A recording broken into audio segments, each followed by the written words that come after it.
Golden Washington had learned three things in 6 months of marriage. Kimchi could survive a nuclear winter. Her husband's heart was colder than a Korean freezer in January, and pregnancy tests should come with warning labels that read, "May cause your mob boss husband to experience human emotions for the first time." She was about to discover that the third thing was the most dangerous.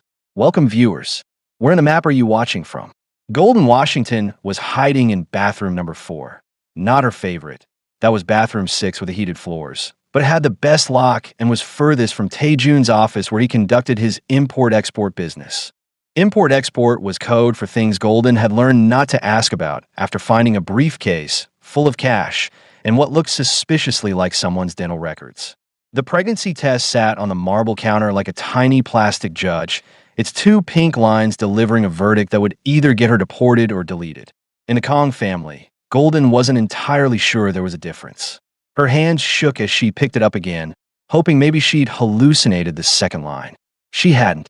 If anything, it looked pinker, more emphatic, like it was doubling down on ruining her life. "This is fine," she whispered to her reflection. "Everything is fine." Her reflection, a 24-year-old black woman with dark circles under her eyes and her natural hair pulled into a messy bun, looked unconvinced. The reflection was right to be skeptical. Nothing about Golden's life had been fine since her father had decided Korean casinos were excellent places to fund his Falcons season tickets. The penthouse stretched out beyond the bathroom like a museum of things Golden wasn't allowed to touch. 1,600 square feet of marble, glass, and passive-aggressive interior design that screamed new money trying to cosplay old money. Mrs. Kong had decorated it herself, which explained why every room felt like it was judging Golden for existing.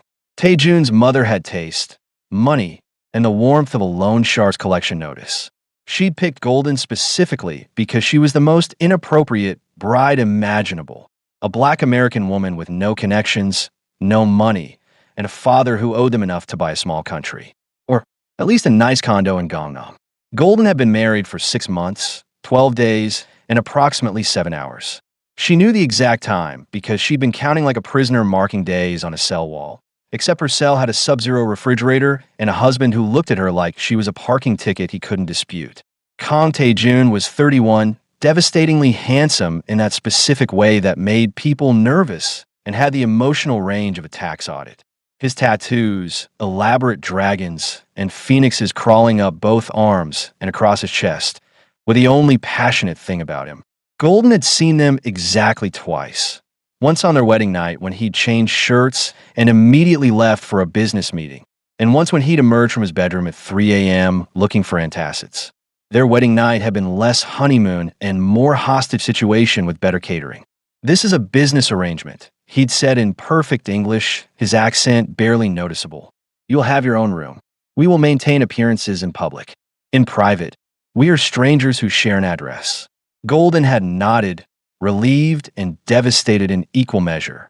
At least he wasn't expecting, well, clearly the universe had a different plan, because here she was, pregnant from the world's most tragic marriage. Except they'd never owe. Oh no, the memorial service. Tae-jun's grandfather. 3 months ago, Golden's stomach dropped like an elevator with cut cables. She'd gotten drunk on soju because Mrs. Kong kept introducing her as the help who married up. And Tae-jun had gotten drunk because apparently even gangsters had feelings about their grandparents dying. They'd stumbled into his bedroom, and then there was crying, his fumbling, mutual, and what Golden had diplomatically blocked from her memory as an incident we shall never speak of. They had, indeed, never spoken of it. Tae-jun had left for Tokyo the next morning and stayed there for 2 weeks. When he returned, he begun the longest stretch of aggressive eye contact avoidance in human history.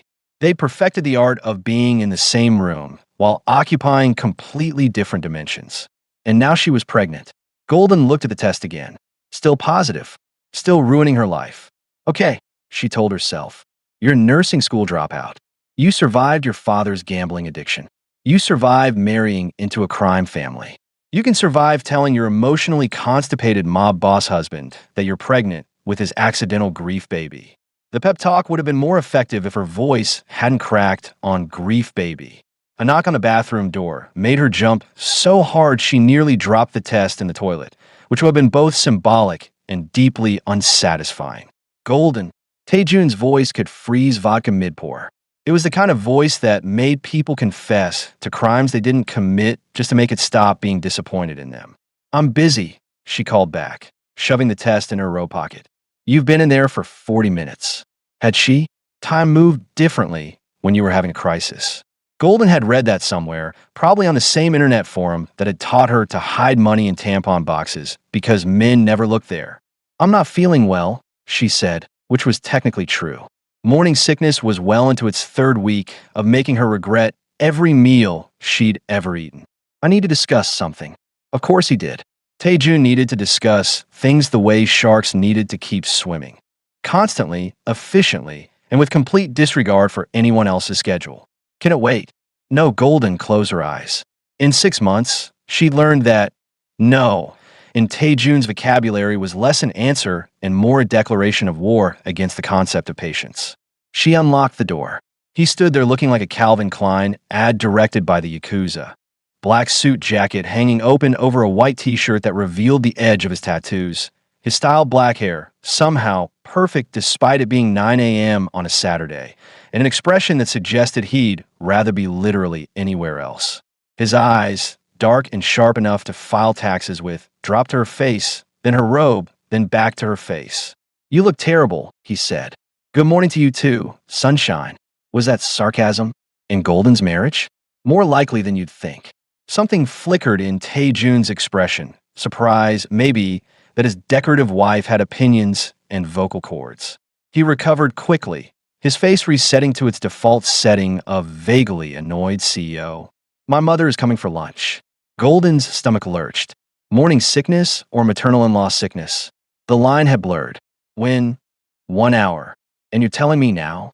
I'm telling you now, he confirmed, like this was perfectly reasonable and not a declaration of psychological warfare. Mrs. Kang's visits were less social calls and more military inspections. She would examine the apartment for dust, Golden's appearance for impropriety, and their marriage for signs of genuine affection, which she would immediately weaponize as evidence of her son's weakness. The pregnancy test burned in Golden's pocket like radioactive evidence. I'll get ready, Golden said. Taejun nodded, already turning away, then stopped. He turned back, and for a moment, just a flash, something uncertain crossed his face. Are you? He paused, looking uncomfortable with whatever he was about to say. Are you actually ill? Was that concern? From Taejun, Golden waited for the ceiling to collapse or for a locust plague to start. I am fine, she lied.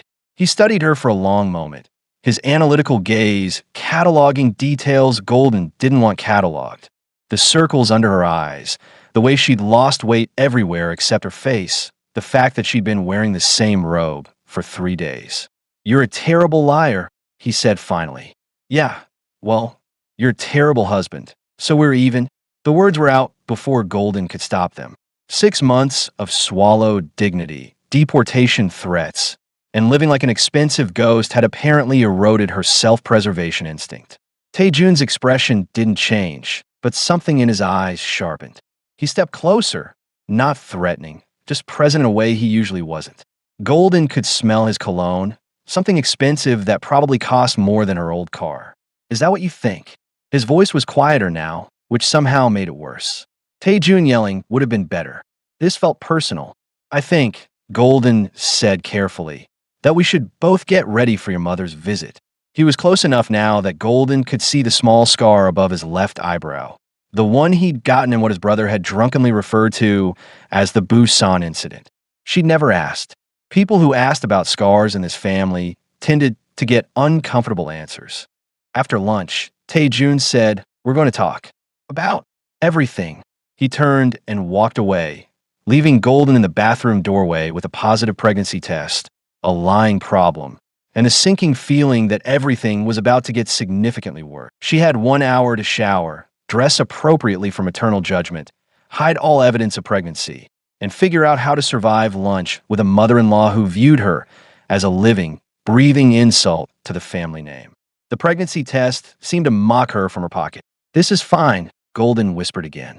Everything is fine.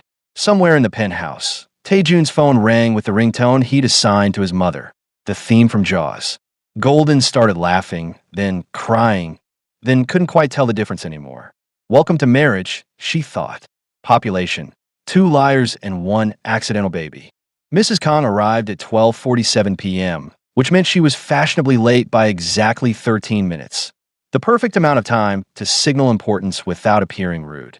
Golden had learned that everything the woman did was calculated, including her breathing patterns. Golden, sure, Mrs. Kong said, using the Korean honorific like a weapon. She never said it warmly. It always sounded like she was identifying a stain on expensive fabric. Mother Kong, Golden replied, bowing at exactly 90 degrees. Too shallow, and she was disrespectful. Too deep, and she was mocking. The Kong family had rules for everything, including how to bend your spine. Mrs. Kong swept past her into the penthouse wearing a cream Chanel suit that probably cost more than Golden's father's total debt. Her hair was pulled into a perfect chignon, her makeup flawless, her expression radiating the warmth of a tax collector at a funeral. Tae-jun emerged from his office, and Golden watched something she'd never quite gotten used to. Her husband transforming into a son. His shoulders relaxed microscopically, his jaw unclenched by a fraction. He almost smiled. "Yama," he said, embracing his mother with actual affection. They spoke in rapid Korean, too fast for Golden to follow with her survival-level language skills. She caught words: business, uncle, something about property in Gangnam. Mrs. Kong laughed at something Tae-jun said, a genuine sound that Golden had never heard directed at her. For 5 full minutes, Golden stood in her own living room, invisible. She'd set the table with the good china, the set Mrs. Kong had given them as a wedding present, with the unspoken message that Golden would inevitably break it. She'd ordered from the Korean restaurant Mrs. Kong preferred, making sure to get the specific banchan side dishes the woman liked. She'd even worn the conservative navy dress that made her look like she was attending a funeral for her own personality. None of it mattered. "The table," Mrs. Kong said finally, switching to English as she sat down. "The napkins are folded incorrectly." Golden looked at the napkins. They were folded into perfect triangles, exactly like the YouTube tutorial she'd watched at 6 a.m. "I apologize," Golden said, because that's what she always said. "In Korea, we have standards." Mrs. Kang's smile could cut glass. "But of course, you wouldn't know that." Tae-jun said nothing. He never did. They ate in a silence punctuated only by Mrs. Kang's commentary on everything Golden had done wrong. The soup was too salty. It wasn't. The apartment looked dusty. It didn't. Golden's dress was inappropriate. It was literally a sack. "You look unwell," Mrs. Kong observed, her eyes scanning Golden like a medical report she disapproved of. "Are you eating properly?" "Yes, Mother Kong." "Because Tae-jun needs a wife who can maintain herself. Not someone who looks—" She waved her hand vaguely. "Tired." Golden's fingers tightened on her chopsticks. In her pocket, the pregnancy test felt like it was burning a hole through the fabric. "She's fine, Iyama," Tae-jun said, his voice flat. "Fine." Mrs. Kong laughed. "Tae-juna, look at her. She's lost weight. Her skin is dull. When I selected her, she was at least presentable. Selected, like Golden was a handbag. I said she's fine." Tae-jun's voice carried a warning edge that made his mother pause, then smile wider. "Of course. You would know better than I would about your wife's condition." The way she said "wife" made it sound like a communicable disease. After lunch, which felt longer than Golden's entire childhood, Mrs. Kong finally left, but not before pulling Tae-jun aside for a private conversation in Korean. Golden caught only fragments, unsuitable, embarrassment, and something that sounded like "still time to fix this." The door closed. Golden started clearing the table, her hands shaking. "Leave it," Tae-jun said. "I need to," I said. "Leave it." His voice cracked like a whip. Golden froze, a plate suspended in midair. Tae-jun stood by the window, his back to her, his shoulders tight with tension. When he finally turned around, his face was a mask of cold fury. "Do you enjoy making me look incompetent?" Golden blinked. "What?" "The apartment. The lunch. Everything." He gestured sharply. "My mother thinks I can't even control my own household. I did everything she asked. You did everything wrong." He stepped closer, and Golden instinctively stepped back. "The napkins. The soup. Your appearance. Do you think I don't hear what she says about you? About us? That's not my fault. Everything is your fault." His voice rose, sharp and cutting. You think I wanted this? You think I wanted to be shackled to someone who can't even fold a napkin correctly? Who embarrasses me in front of my own mother? The words hit like physical blows. Golden felt something crack inside her chest, something that had been barely holding together for 6 months. Your father's debt bound me to you, Taejun continued, his voice dropping to something worse than yelling, cold, precise cruelty. Every day I look at you, I'm reminded that I'm paying for a gambling addict's mistakes. You are a debt, Golden, a walking, breathing IOU that I have to feed and house and pretend to respect. Golden's vision blurred. She would not cry. She had promised herself she would never cry in front of him. I cook your food, she said, her voice barely above a whisper. I clean this place. I learn your language. I bow to your mother. I make myself small and quiet and invisible. What more do you want from me? I want you to be worth it. The words exploded out of him. I want you to be worth the money, the embarrassment, the constant reminder that my mother thinks I'm weak. But you're not. You're just here, taking up space, using oxygen that could go to someone useful. Something inside Golden shattered completely. She'd survived her father's gambling. She'd survived being sold like property. She'd survived 6 months of being treated like a ghost. But this casual confirmation that she was worthless, that her existence was a burden, that every breath she took was theft, this was different. I'm pregnant, she said.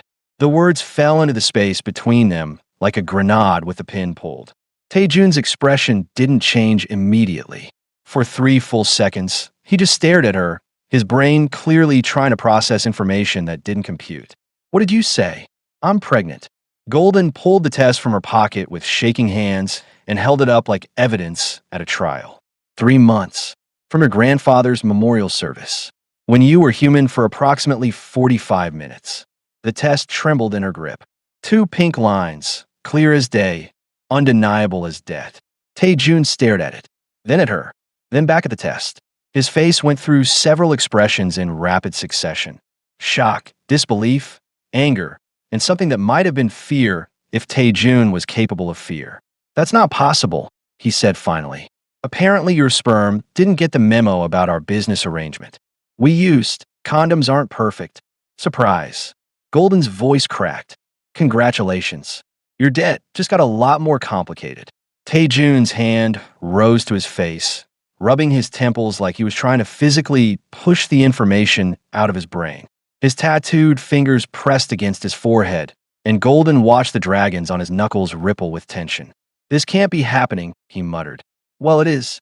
So maybe you can add that to your list of things that are my fault.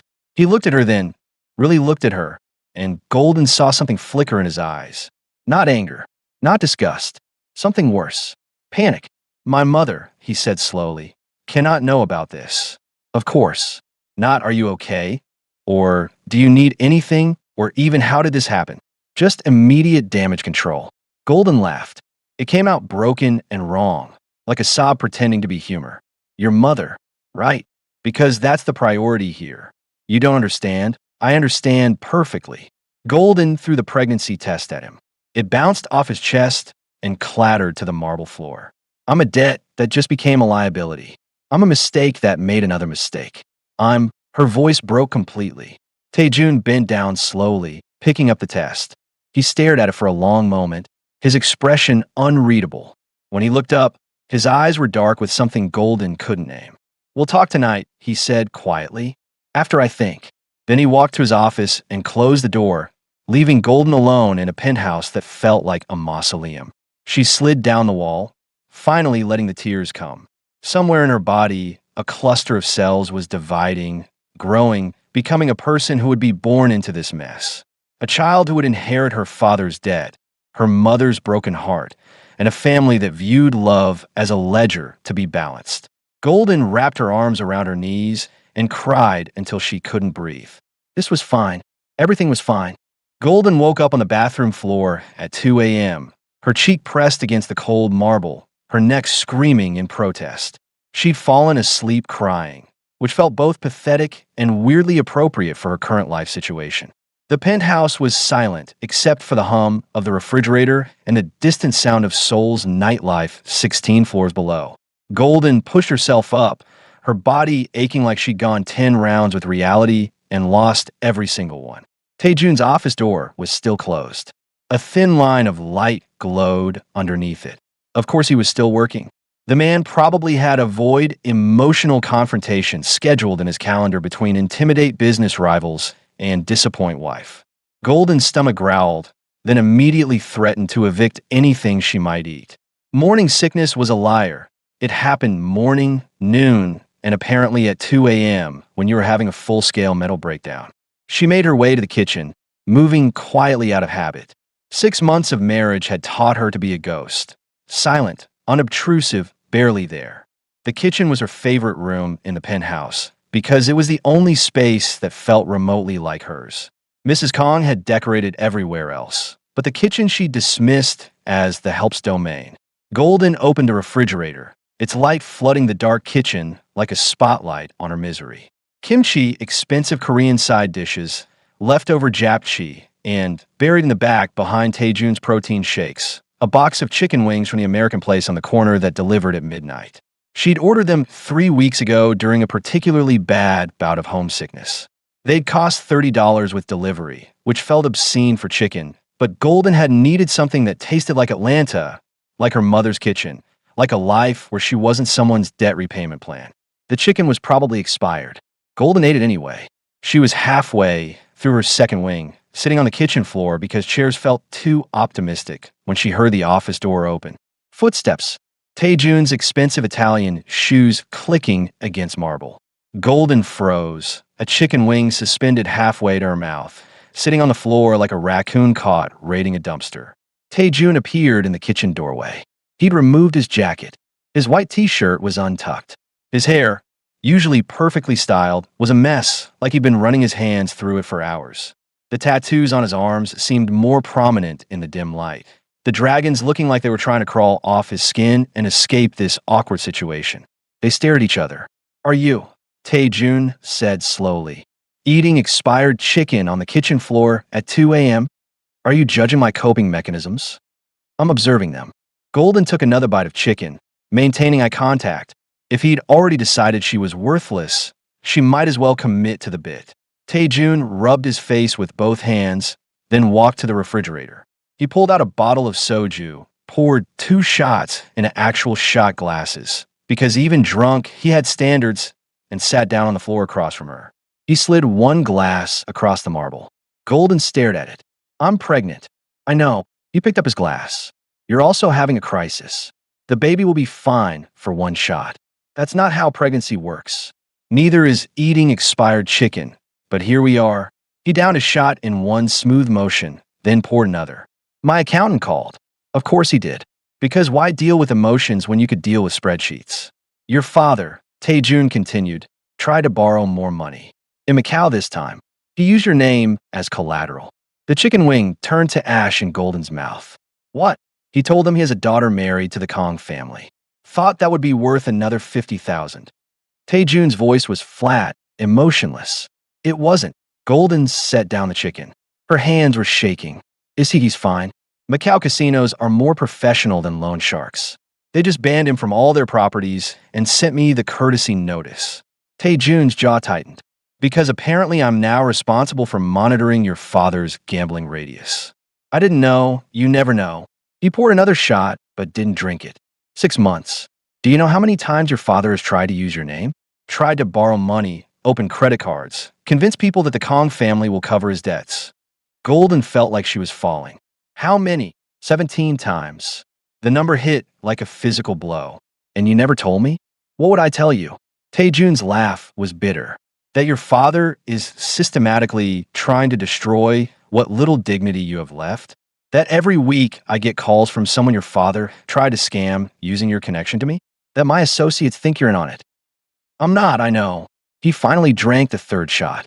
I have investigators watching him, making sure he doesn't do anything that would force me to. He trailed off. To what? Taejun's eyes met hers, and Golden saw something cold and terrible in them.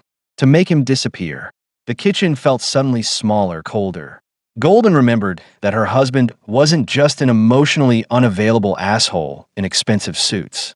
He was dangerous. The kind of dangerous that made people disappear when they became problems. You wouldn't, she whispered. I would if he endangered my family. Taejun's voice was matter of fact, like he was discussing quarterly earnings. Right now, he's a minor annoyance, a mosquito. But if he keeps using your name, keeps trying to leverage our marriage, he becomes a threat. And I eliminate threats. He's my father. He's a gambling addict who sold you to pay his debts and is now trying to sell you again. Taejun leaned forward. When does that stop being my problem and start being yours? Golden wanted to argue, wanted to defend her father, but the words stuck in her throat because Taejun was right. Her father had sold her, and now he was trying to sell her again and again and again. Why are you telling me this now? Taejun was quiet for a long moment, studying his empty shot glass like it held answers. Because you're pregnant, he said finally. And that changes things. Changes what? Everything. He stood up, leaving his shot glass on the floor. My mother can't know. Not yet. Maybe not ever. Why? Because she'll try to fix it. His voice went cold. And her solutions are permanent. Golden's blood turned to ice.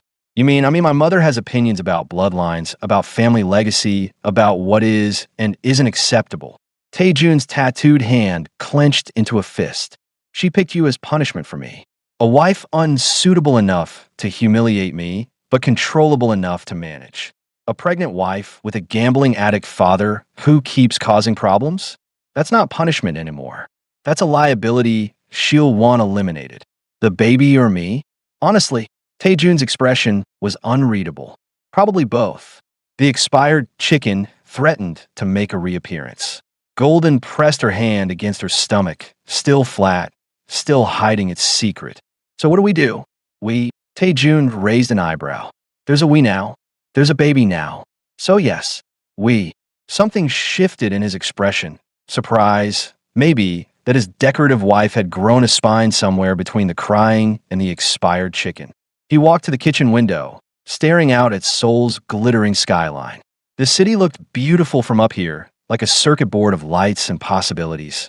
From street level, Golden knew it looked different. Harder, more real.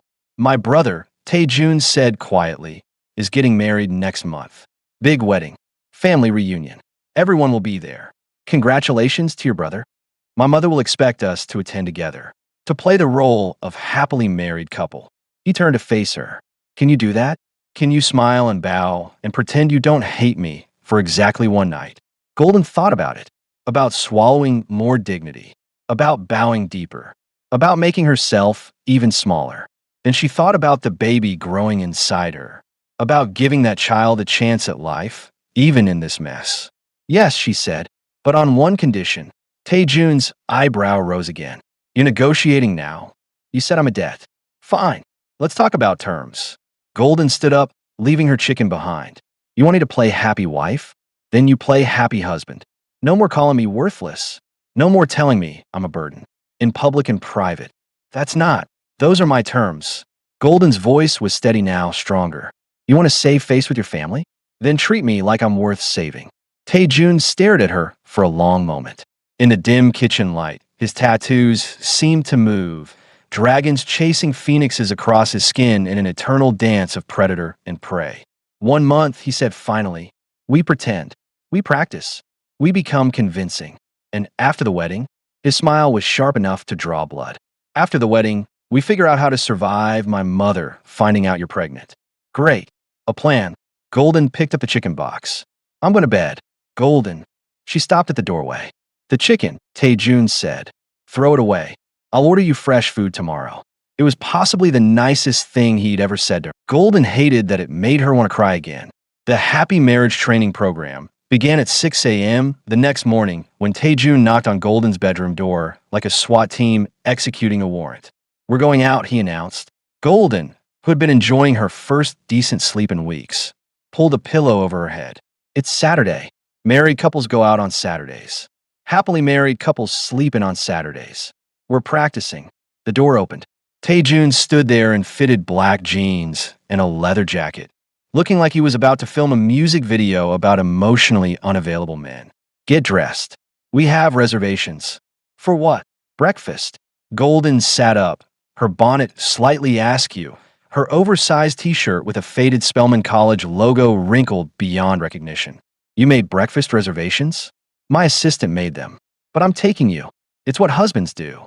He said it like he was reading from a manual titled Basic Human Relationships for Sociopaths. Taejun, I look like you look fine. You have 30 minutes. He checked his watch, a Patek Philippe that cost more than a car. 29 minutes now. The door closed. Golden stared at it, then at her reflection in the mirror across the room. She looked like she'd been hit by a truck driven by depression and carrying a cargo of insomnia. This is fine, she muttered, dragging herself to the bathroom. Everything is fine. 28 minutes later, because Golden was petty enough to take the full time plus 1 extra minute, she emerged wearing jeans, a simple black turtleneck, and her natural hair pulled into a high puff. It was the most herself she'd looked in 6 months. Taejun was on his phone, speaking rapid Korean to someone who was clearly getting fired based on his tone. He looked up when she appeared, and something flickered across his face. What? Golden asked. Nothing. Let's go. No, what? Is something wrong with what I'm wearing? I said nothing. He pocketed his phone. You look. He paused, searching for a word. Different. Different bad or different good? Different like I forgot you had a face that could make expressions other than terror and resignation. Golden wasn't sure if that was a compliment or an insult. With Taejun, the line was consistently blurry. They took his car, a black Mercedes that probably had more computing power than NASA. Taejun drove like he did everything else, precisely, efficiently, and with complete disregard for the concept of joy. Where are we going? Golden asked as they merged into Seoul's morning traffic. Itaewon. There's a place. What kind of place? The kind where I won't run into my mother or her friends. Smart. Mrs. Kong considered Itaewon, Seoul's international district, to be culturally contaminated. Too many foreigners, too much English, too much evidence that Korea was part of a larger world she couldn't control. They drove in silence. Golden watched Seoul wake up through the window. Street vendors setting up food carts, elderly people doing Tai Chi in parks, teenagers stumbling home from Noribang rooms where they'd sung their hearts out until dawn. You're staring, Taejun said. I'm looking. There's a difference. You've been here 6 months. Haven't you seen enough? I've been in your penthouse for 6 months. That's different from seeing Seoul. Taejun's hands tightened on the steering wheel.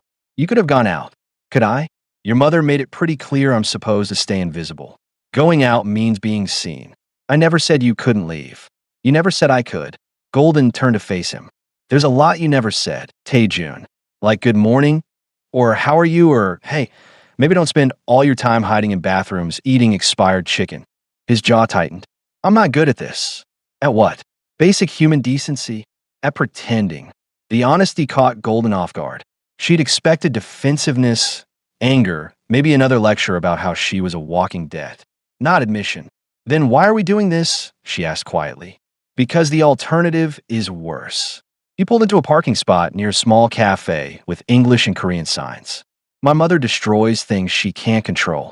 If she thinks our marriage is real, if she thinks you matter to me, she'll leave you alone. Do I? Matter to you? Taejun turned off the engine. In the sudden silence, Golden could hear her own heartbeat. You're carrying my child, he said finally. That matters. Not you matter. The baby matters. Golden swallowed the disappointment. She'd known better than to hope, but apparently her heart was stupid and optimistic. The cafe was small, cozy, and shockingly empty for a Saturday morning. The owner, a middle-aged Korean woman with kind eyes, greeted Taejun like family. Taejun, ah. She hugged him, then looked at Golden with unconcealed curiosity. And this is my wife. Golden. The words sounded foreign coming from him. Like he was speaking a language he'd learned phonetically without understanding the meaning. Your wife. The woman's face lit up. Finally, I told him, I said, Taejun, you work too much. You need someone. Sit. They sat at a corner table. The woman brought them menus, tea, and a conspiratorial whisper to Taejun in Korean that made his ears turn red. What did she say? Golden asked after the woman left. Nothing. Your ears are red. They're not. They absolutely are. Golden leaned forward. Come on. Part of this practicing thing is you telling me things. Taejun sighed, looking like she'd asked him to solve world hunger before breakfast. She said, "You're very beautiful, and I'm lucky, and if I mess this up, she'll hit me with a spatula." Despite everything, the pregnancy, the debt, the disaster of a marriage, Golden laughed. Actually laughed. Not the broken sound from yesterday, but real amusement. Taejun stared at her like she'd sprouted wings. "What?" Golden asked. "I've never heard you laugh before. You've never said anything funny before." The spatula threat was funny. The idea of you being threatened by a spatula wielding a Jumma is hilarious. Something almost resembling a smile touched Taejun's lips. It was gone so fast Golden might have imagined it. The food arrived: American-style pancakes, eggs, bacon, and toast. Comfort food. Home food. Golden's eyes watered. "Is something wrong?" Taejun asked, genuine concern in his voice. "I haven't had pancakes since Atlanta."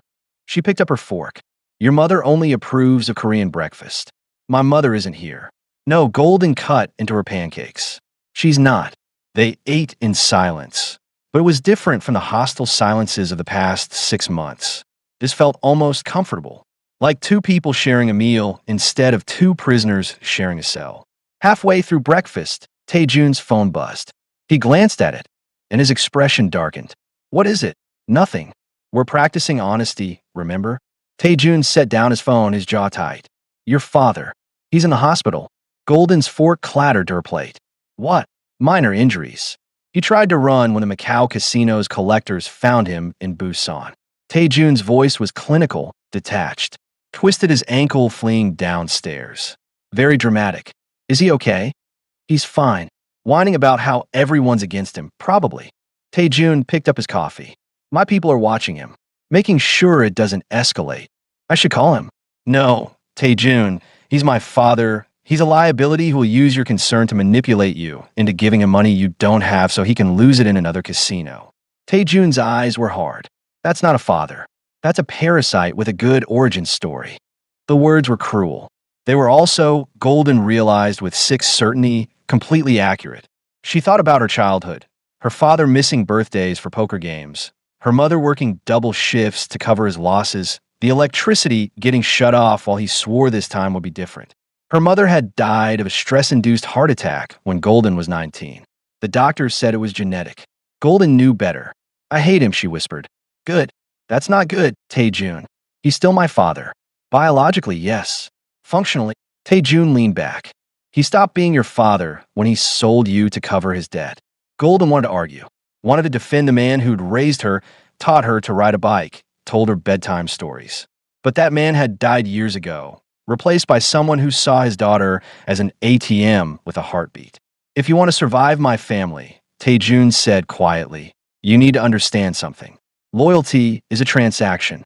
Love is leverage. Family is just people who share your blood until they decide your blood isn't worth the trouble." That's the most depressing thing I've ever heard. "Welcome to the Kong family philosophy." He signaled for the check. "Are you ready to practice being happy?" Golden looked at her half-eaten pancakes, thought about her hospitalized gambling addict father, her mother-in-law who wanted her dead, and her husband who viewed emotions as quarterly reports to be filed and forgotten. "No," she said honestly, "but let's do it anyway." Taejun almost smiled again. That's the spirit. The practicing continued for the next 2 weeks with the enthusiasm of a tax audit and the romance of a dental procedure. Monday, Taejun took Golden to a movie. They sat in silence for 2 hours watching a Korean action film where Golden understood approximately 30% of the dialogue and 100% of the explosions. Afterward, Taejun asked if she enjoyed it. Golden said yes because the alternative was explaining that she'd spent most of the movie wondering if their baby would inherit his emotional constipation or her terrible luck. Tuesday, they went grocery shopping together. Taejun pushed the cart like he was defusing a bomb, carefully, precisely, with deep resentment. An elderly woman told them they made a lovely couple. Golden laughed so hard she almost threw up in the frozen food section. Morning sickness, not the absurdity. Probably. Wednesday, Taejun worked late. Golden ate kimchi fried rice alone at the kitchen counter and watched YouTube videos on how to survive Korean in-laws. The top comment on one video read, "You don't survive, you endure." Helpful. Thursday, they had dinner at a restaurant where Taejun's business associates coincidentally appeared. Golden smiled until her face hurt, laughed at jokes she didn't understand, and let Tae-jun's hand rest on her lower back like a brand of ownership. Afterward, in the car, he said, "You did well." Golden wasn't sure if she should feel proud or disgusted with herself. She felt both. Friday, the morning sickness got worse. Golden spent 3 hours curled around the toilet, while Tae-jun knocked periodically asking if she was still alive in there. When she finally emerged, he'd left ginger tea and crackers outside the bathroom door. No note, no explanation, just tea and crackers, like an emotionally constipated fairy godmother. Saturday, they went to Namsan Tower because apparently that's what couples did. They took the cable car up, walked around the observation deck, and looked at the locks that couples attached to the fence. Thousands of them, each one a promise of eternal love, or at least eternal optimism. "Do you want to put a lock?" Tae-jun asked.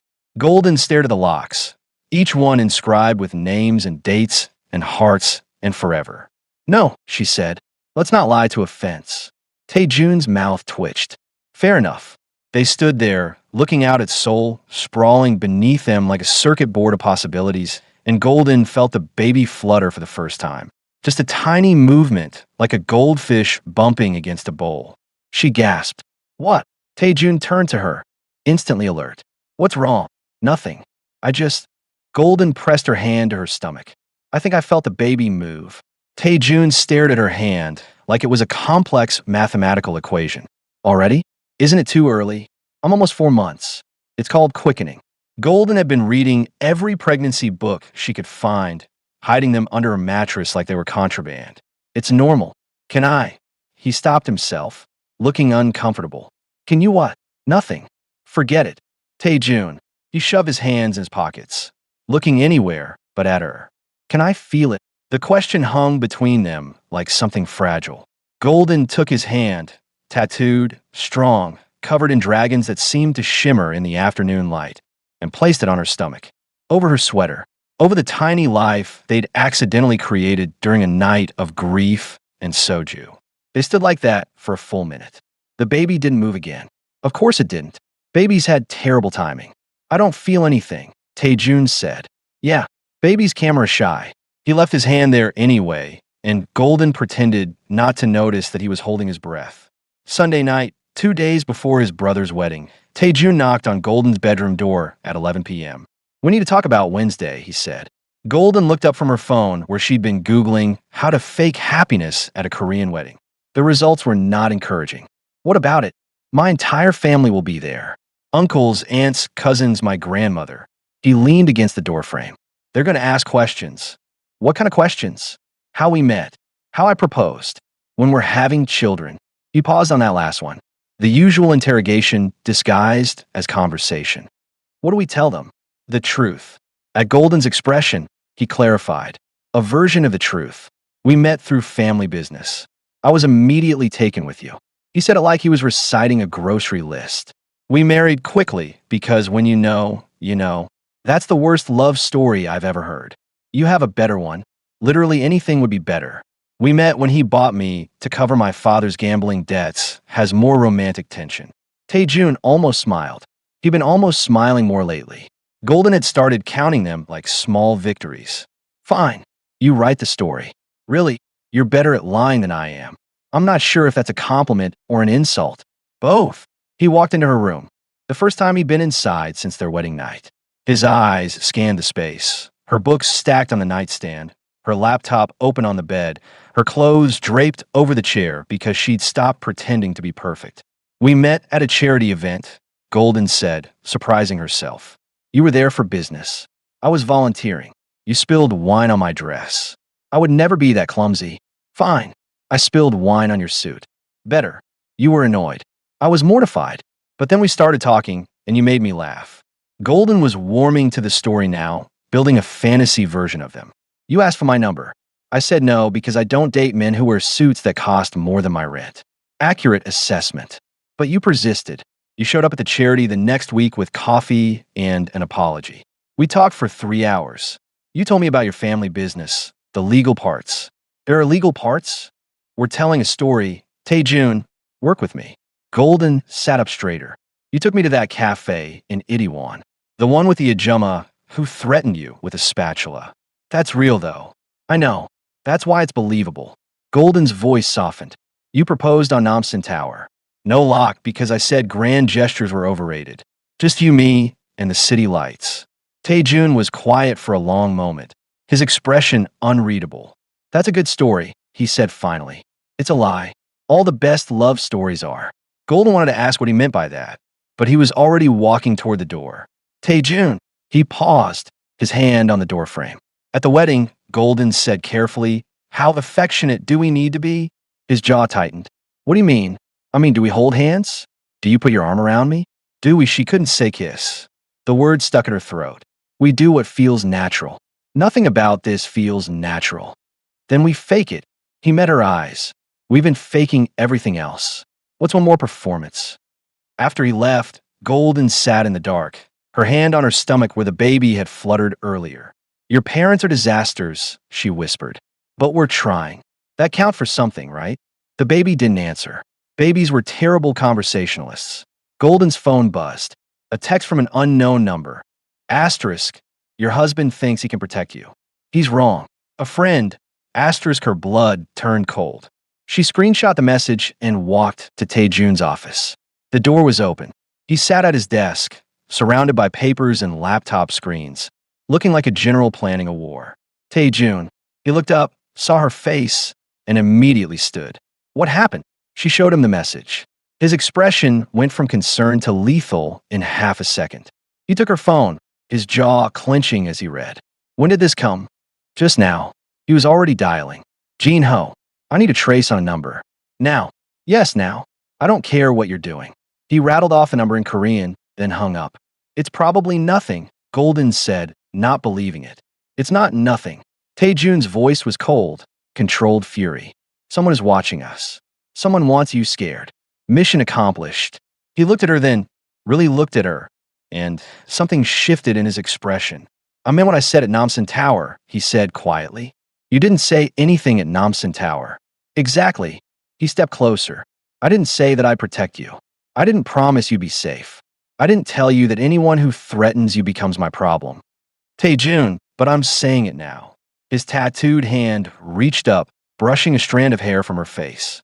The gesture was so unexpected, so gentle, that Golden forgot to breathe. You're carrying my child. That makes you untouchable. And if someone doesn't understand that, I'll make sure they learn. Golden's heart was doing something complicated and inadvisable in her chest. Is that part of the performance? She whispered. Taejun's thumb traced her jawline, his eyes dark and unreadable. I don't know anymore, he admitted. Then his phone rang. He stepped back, the moment shattering like glass. Jin Ho.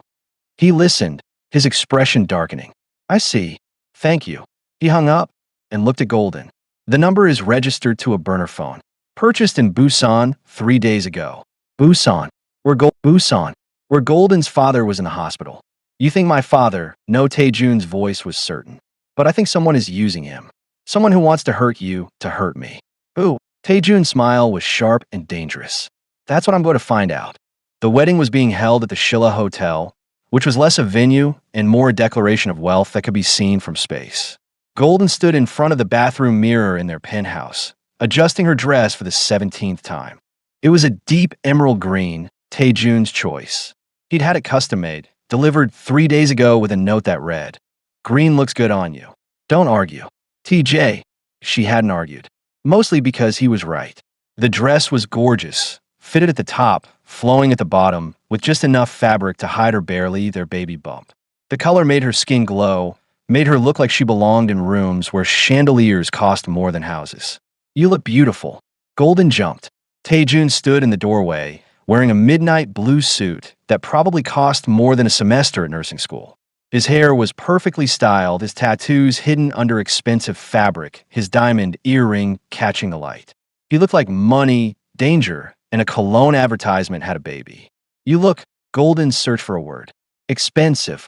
I am expensive. He walked closer, and Golden caught his scent, something woodsy and clean that shouldn't be attractive but absolutely was. Ready to meet your entire family while pretending our marriage isn't a disaster held together by debt and accidental pregnancy? Golden smiled brightly. Never been readier. Taejun's mouth twitched. Your sarcasm is showing.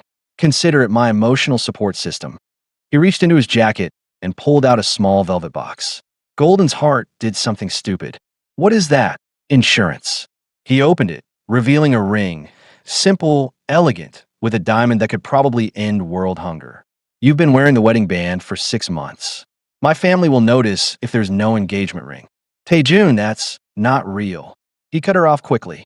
Too quickly. I mean, it's a real diamond. But it's not. It doesn't mean anything. It's for show. Right? For show. Golden held out her hand, ignoring the way her chest ached. He slid the ring onto her finger. It fit perfectly, which felt like the universe was specifically mocking her. How did you know my size? I noticed things. He was still holding her hand, his thumb absently rubbing over the ring. Golden, about last night, we don't have to talk about it. I think we do. We really don't.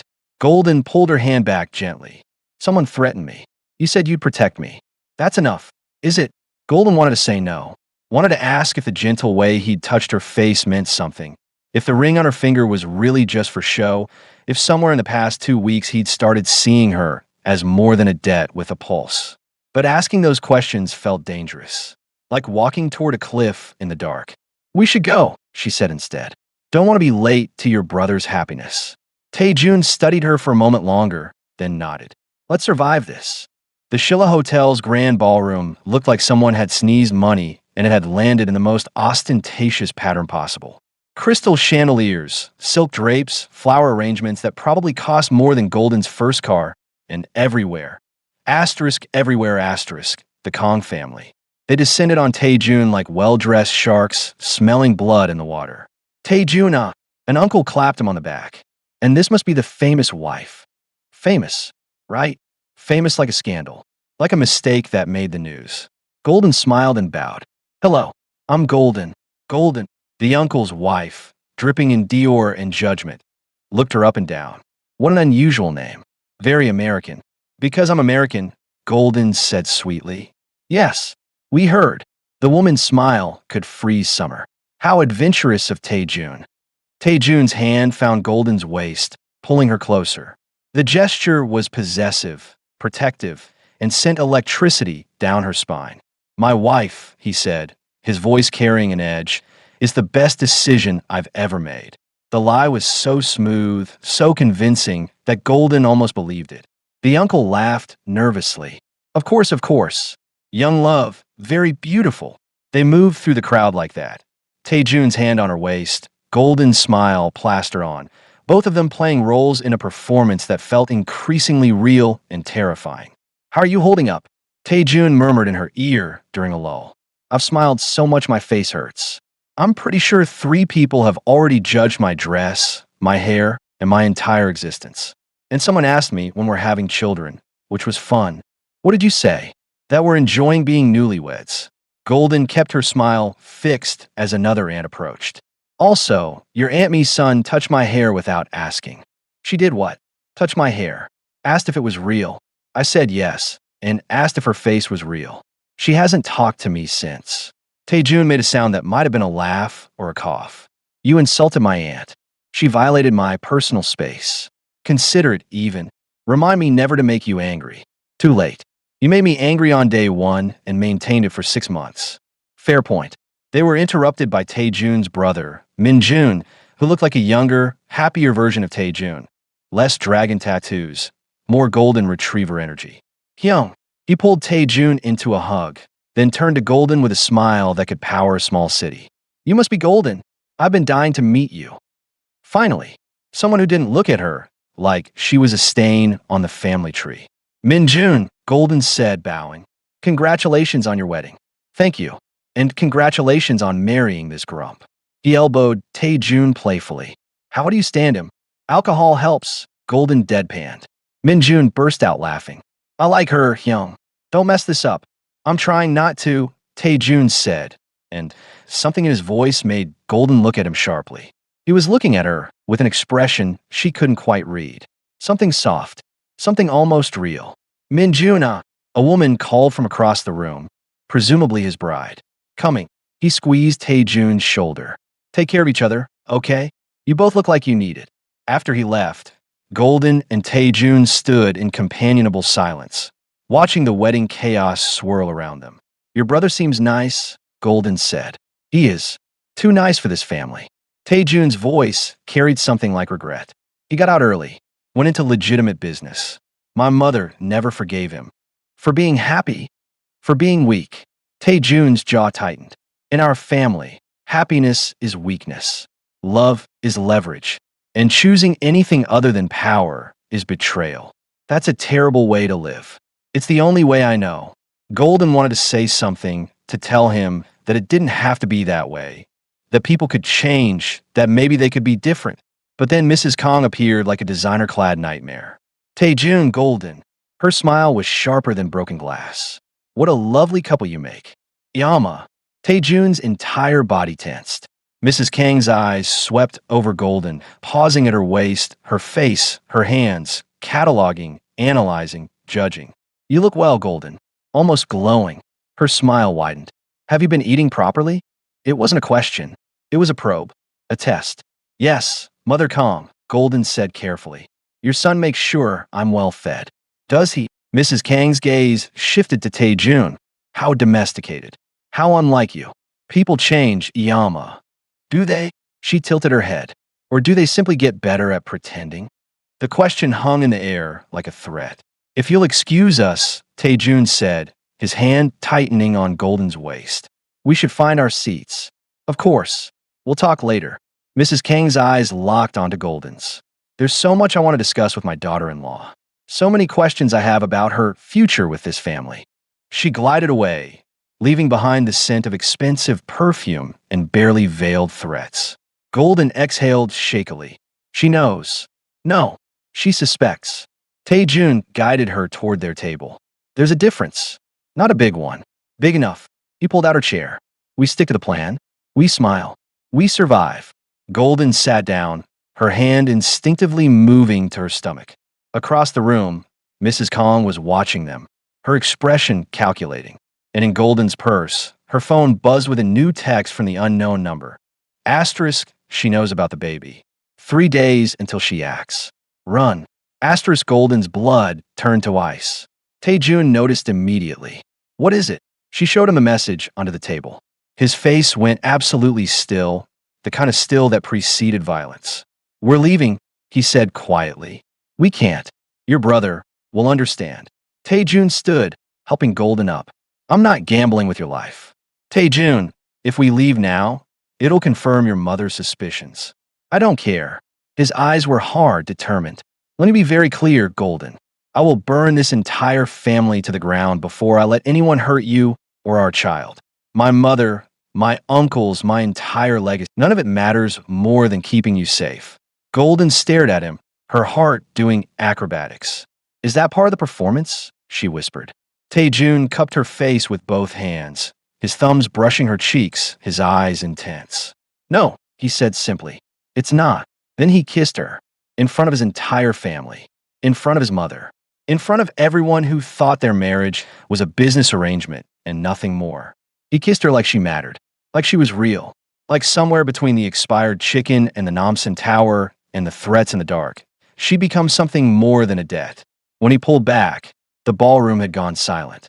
Mrs. Kang's expression could have curdled milk, and Golden realized that the performance had just become very, very real. Where in the world are you watching from?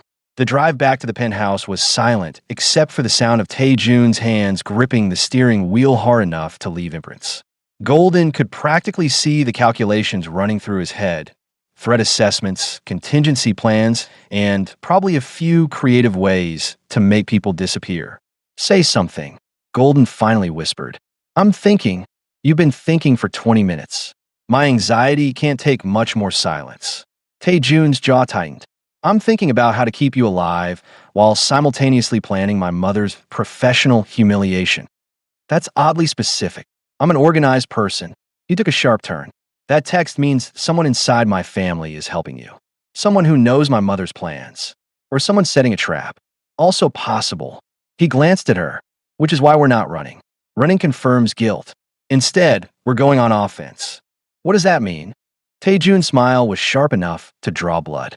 It means we're going to give my mother exactly what she wants, which is a scandal so big she'll be too busy managing it to focus on eliminating you.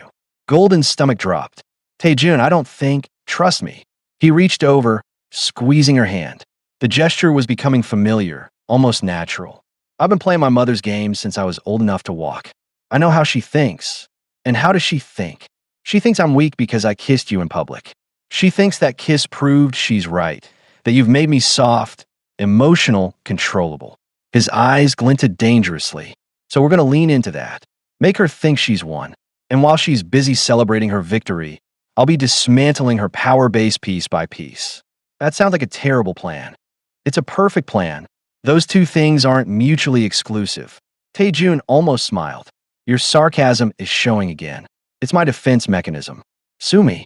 They pulled into the parking garage. Taejun killed the engine, but didn't move. Just sat there, staring at his hands on the wheel. I shouldn't have kissed you, he said quietly. Golden's heart cracked. Oh, not because I didn't want to. He turned to face her, his expression raw in a way she'd never seen. Because now everyone knows. My mother, my uncles, everyone. They know I care. And in my family, caring is ammunition. So what do? We make it look like strategy. Taejun's voice hardened, rebuilding the walls. We tell everyone the kiss was calculated. That I'm playing the devoted husband to secure business deals with Western partners who value that kind of thing. That it's all performance. Is it? Golden's voice cracked. Performance? Taejun looked at her for a long moment. In the dim parking garage light, his eyes were unreadable. I don't know anymore, he admitted. And that terrifies me. They made it to the elevator before Golden's phone rang. Unknown number. Different from before. Taejun nodded. She answered, putting on speaker. Golden, Washington. The voice was male, Korean accent. Unfamiliar. Or should I say Golden Kong? Who is this? Someone who knows your secret. A pause. Congratulations on the pregnancy, by the way. How far along? 3 months? 4. Taejun's expression went deadly still. What do you want? Golden asked, her voice steadier than she felt. What everyone wants. Money. Your husband has plenty. I want 5 million won transferred to an account I'll provide, or Mrs. Kong receives a very detailed medical report about her daughter-in-law's condition. That's barely $5,000, Taejun said coldly. If you're going to blackmail my family, at least make it worth my time. The man laughed. I'm not greedy, just practical. 5 million won, and your secret stays secret. For now. For now. Golden repeated. Oh, this is just the first payment. Consider it a subscription service. Monthly installments to keep your mother-in-law in the dark. Another pause. You have 24 hours. The line went dead. Golden stared at the phone. That was amateur hour. Taejun was already dialing. Jinho, I need you to trace another call. Yes, another one. And pull up surveillance footage from the hotel. Everyone who came within 50 feet of us tonight. He hung up and pressed the elevator button again, his jaw tight. We're not paying, Golden said. Obviously not. So what do? We find out who this idiot is, and we make an example of him. Taejun's voice was ice. Nobody threatens my family and walks away. I thought I was just a debt. He looked at her sharply. You're the mother of my child. That makes you family, which means anyone who threatens you dies. Dies metaphorically, right? Taejun's silence was not reassuring. The elevator arrived. They stepped in, and Golden caught their reflection in the mirrored walls. Her in her emerald dress, him in his expensive suit, both of them looking like they'd attended a wedding and ended up in a thriller. Your family is exhausting, Golden said. Tell me about it. And terrifying. Also accurate. And possibly trying to kill me. Definitely trying to kill you. Taejun leaned against the elevator wall.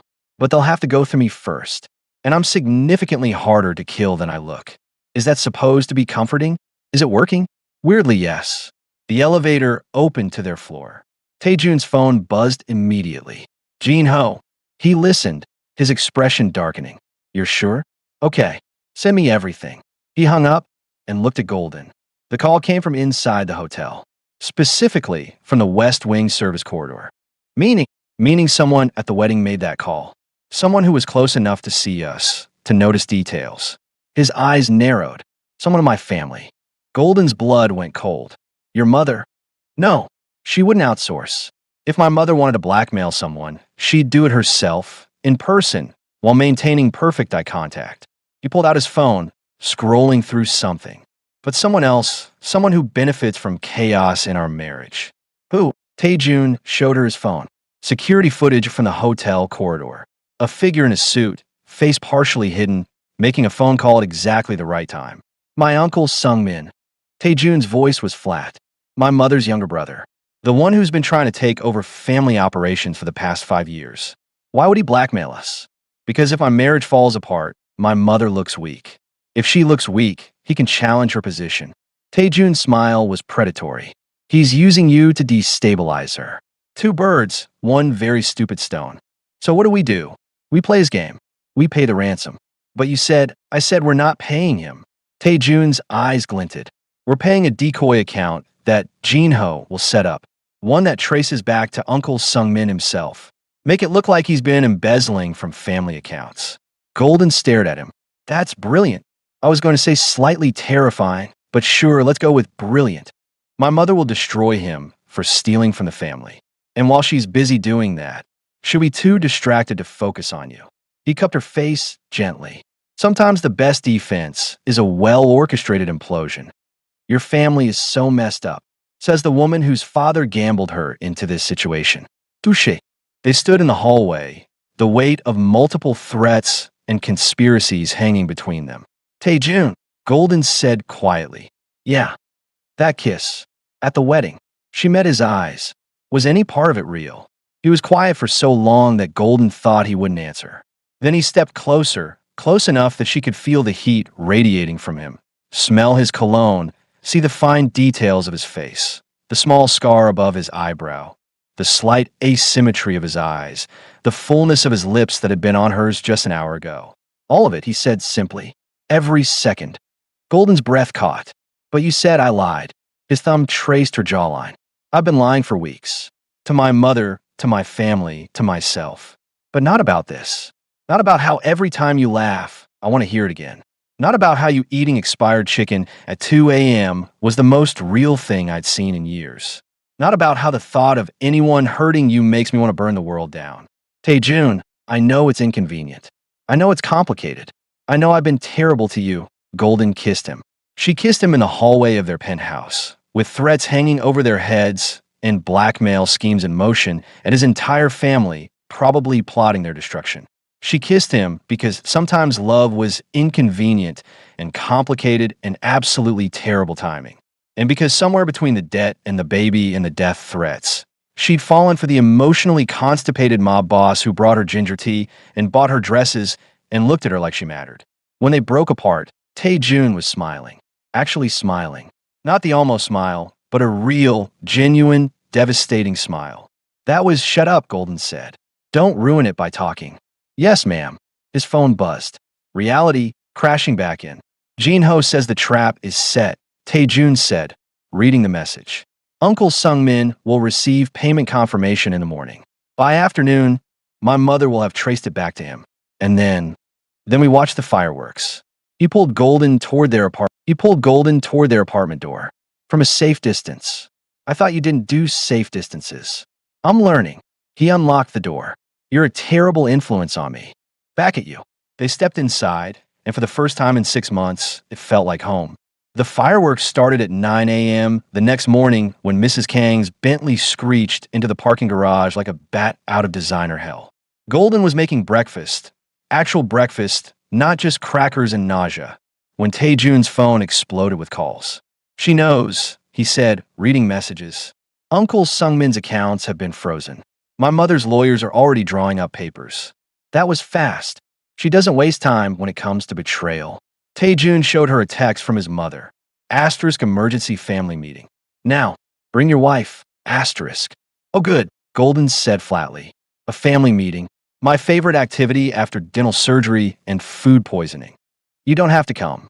Yes, I do. Golden turned off the stove. If I don't show, she'll think I'm hiding something. Which I am, but she doesn't need confirmation. Tae-jun pulled her close, his hands settling on her waist, right where their baby was growing, hidden but present.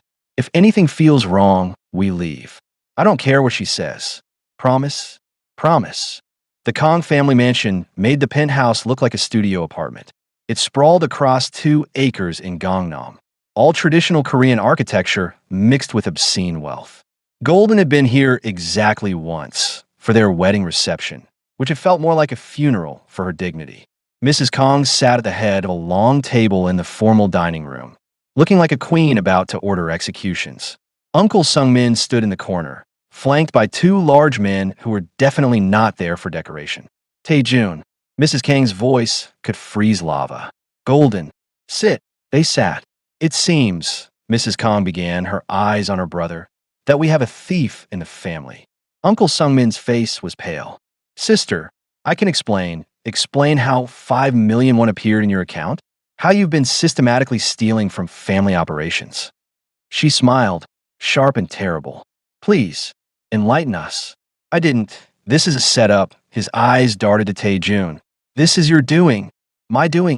Tae-jun's voice was perfectly innocent. Uncle, I'm just a businessman. Numbers don't lie. But people do. Sung-min lunged forward. The guard grabbed him. He's setting me up because I know about her. He pointed at Golden. The American. She's. Mrs. Kong held up one hand. Sung-min fell silent. What about the American? Mrs. Kang's eyes locked onto Golden like a predator spotting prey. Golden's heart stopped. She's pregnant. Sung-min shouted desperately. For months. I have proof, medical records, everything. Your son is protecting her because she's my wife. Tae-jun stood, his voice deadly calm. And you've just committed the mistake of your miserable life. The room went silent. Mrs. Kong looked at Golden, really looked at her face, her body, her hands resting protectively on her stomach. Is this true? Golden met her mother-in-law's eyes. She could lie. She could deny it. She could buy more time. But she was so tired of lying. Yes, Golden said clearly. I'm pregnant. For months. With your grandchild. Mrs. Kang's expression didn't change, which was somehow worse than anger. I see. She turned to her brother. You attempted to blackmail my son using information about my grandchild. You embezzled from family accounts. You've proven yourself a traitor twice over. Sister, please, you're exiled. Effective immediately. If you're still in Seoul by sunset, you won't see sunrise. She nodded to the guards. Remove him. They dragged Uncle Sung-min out, his protests fading down the hallway. Mrs. Kong turned back to Golden and Tae-jun. Now, she said softly, dangerously, let's discuss this pregnancy. Golden reached for Tae-jun's hand under the table. He squeezed back. There's nothing to discuss, Tae-jun said. Golden is pregnant. We're having a child. End of conversation. Is it? Mrs. Kang's smile was poisonous. You married this girl as punishment. A business arrangement. Now you expect me to accept her carrying the Kong heir? I expect you to accept that I'm an adult who makes his own choices. Choices? Mrs. Kong laughed, cold and sharp. You call getting your debt bride pregnant a choice. Mother, Tae-jun's voice rose. Enough. Mrs. Kong stood. Golden, come with me. Alone. No, Tae-jun said immediately. It wasn't a request. Mrs. Kang's eyes were steel. 5 minutes. Or do you not trust your wife to handle a simple conversation? It was a trap. But refusing was also a trap. Golden stood. It's okay. Golden 5 minutes. She squeezed his hand. I can handle your mother for 5 minutes. She followed Mrs. Kong out to the garden, where cherry blossoms fell like pink snow and everything looked deceptively peaceful. You're cleverer than I thought, Mrs. Kong said, not looking at her. Getting pregnant. Securing your position. It wasn't planned, wasn't it? Mrs. Kong turned, her expression calculating. You realize what this means? A child gives you power in this family. Legal rights. Protection. I don't want power. I just want what? Love. Mrs. Kong laughed. For my son? The boy I raised to see emotion as weakness. He's not a boy. And he's changing. Because of you. It wasn't a compliment. You've made him soft. Vulnerable. Weak. I've made him human.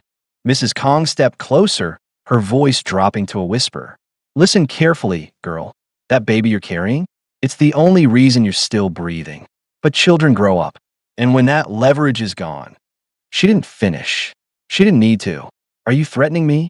I'm educating you. Mrs. Kang's smile was terrifying. Welcome to the family, daughter-in-law. Try not to disappoint me further. She walked away, leaving Golden alone in the garden, cherry blossoms falling like warnings. Golden's phone buzzed. Another text from the unknown number. Asterisk, she's planning something. Get out. Now. Asterisk, and Golden realized that surviving the Kong family might be harder than marrying into it. Golden didn't tell Tae-jun about the text. Not on the car ride home, not when they got back to the penthouse, not even when he asked 3 separate times if she was okay. I'm fine, she lied, becoming fluent in the language of survival. You're a terrible liar. So you keep saying. Tae-jun studied her from across the living room, his tie loosened, his jacket discarded, looking tired in a way that made him seem almost human. What did she say to you? The usual, that I'm an opportunist, that I trapped you, that I'm... Golden's voice cracked. It doesn't matter. It matters to me. Golden wanted to believe him. Wanted to believe that somewhere between the expired chicken and the cherry blossoms, they'd become something real. But Mrs. Kang's words echoed in her head. That baby is the only reason you're still breathing. I need to lie down, Golden said, retreating to her bedroom before he could see her cry. She made it to the bed before the tears came, ugly, gasping sobs that shook her entire body.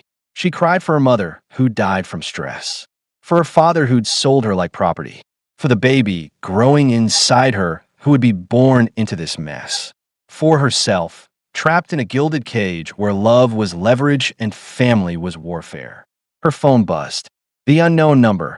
Asterisk, pack a bag. I'll help you disappear. You have one chance.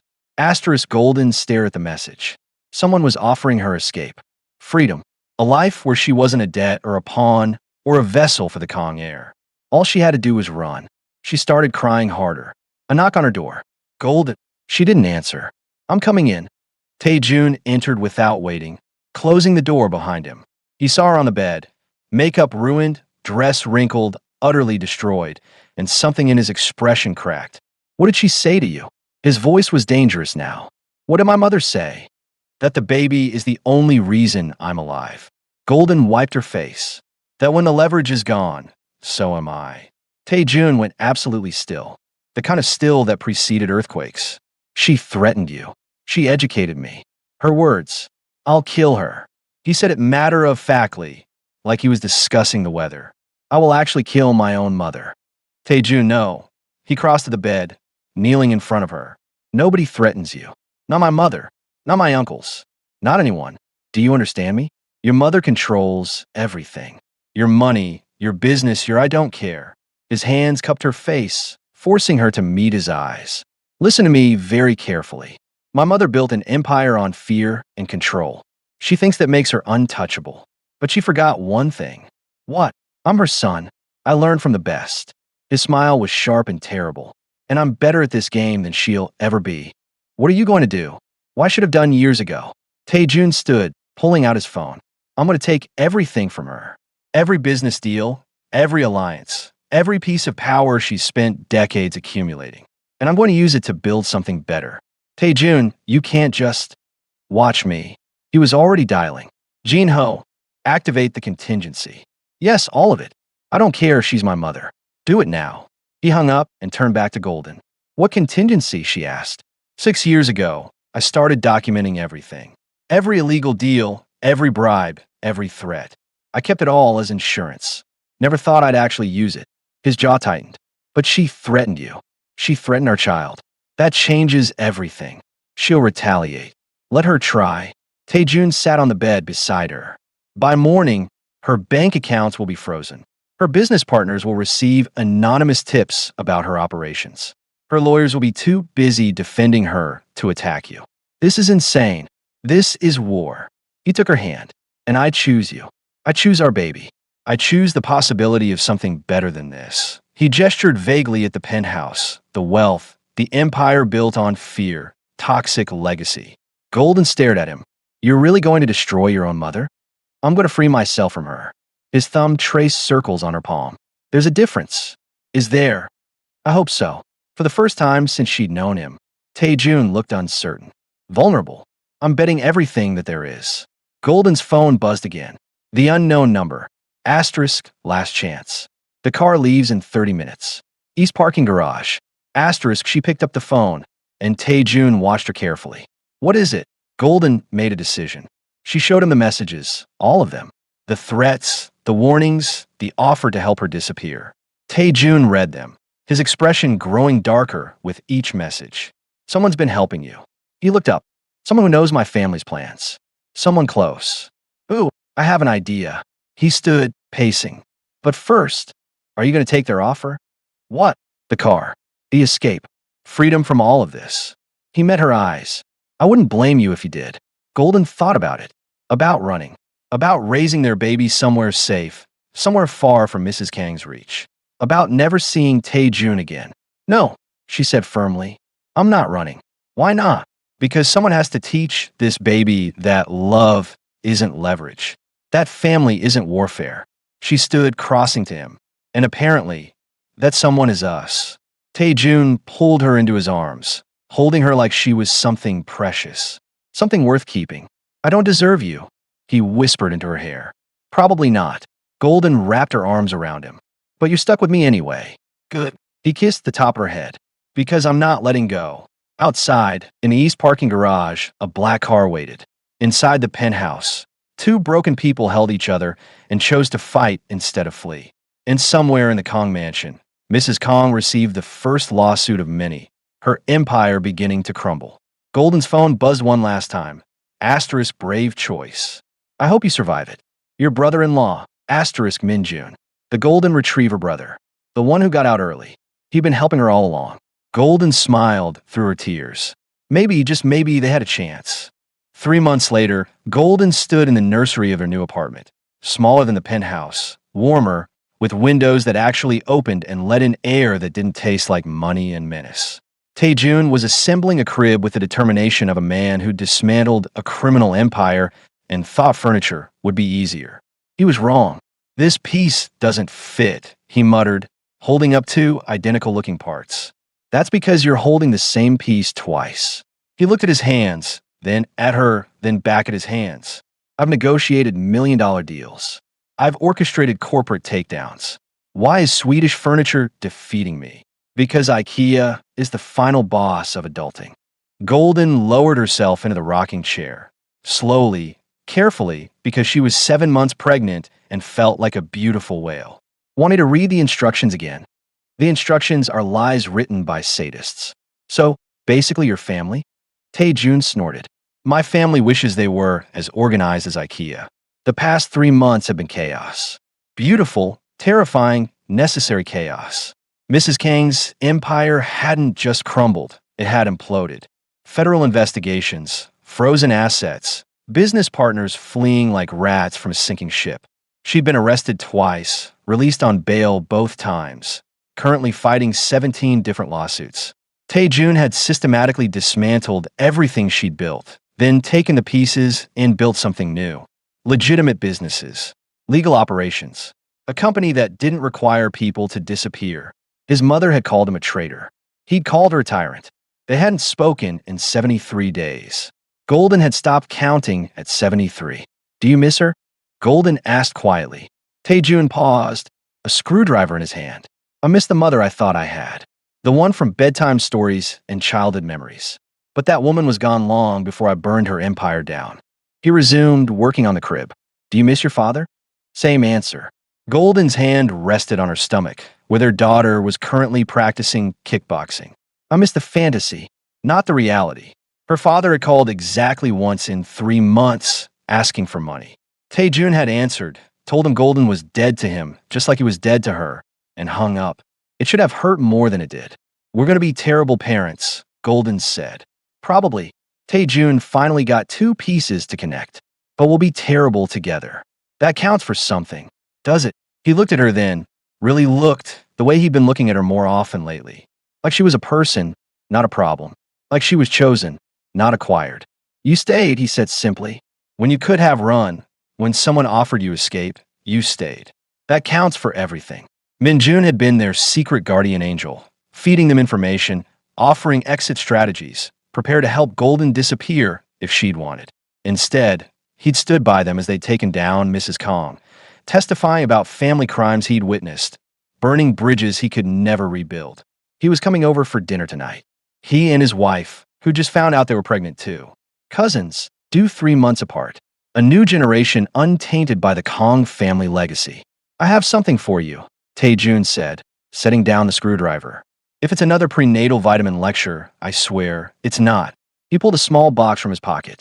Not jewelry-sized, document-sized. Golden's heart stuttered. What is it? Open it. Inside was a deed. To this apartment. In her name only. Tae-jun, if something happens to me, he said quickly. If my mother retaliates, if this whole thing goes sideways, you're protected. This place is yours. The trust fund I set up for the baby is yours. Everything I've built since leaving her empire, it's in your name. Why would you?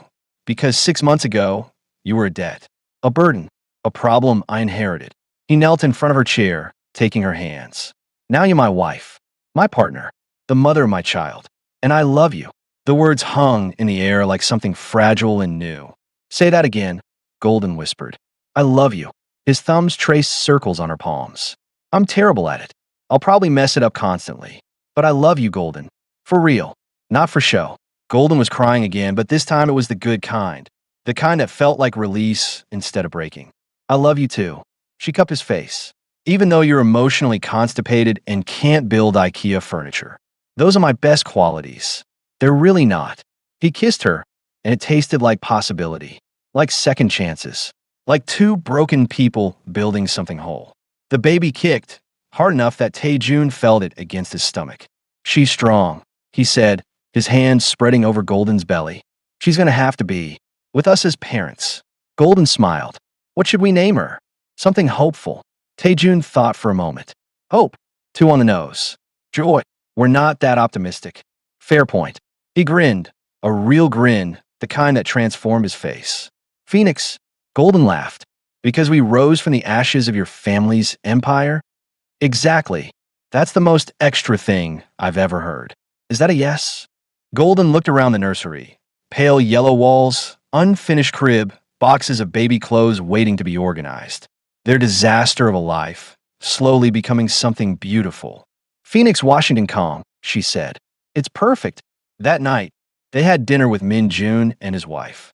They laughed about terrible family members and difficult pregnancies and the cosmic joke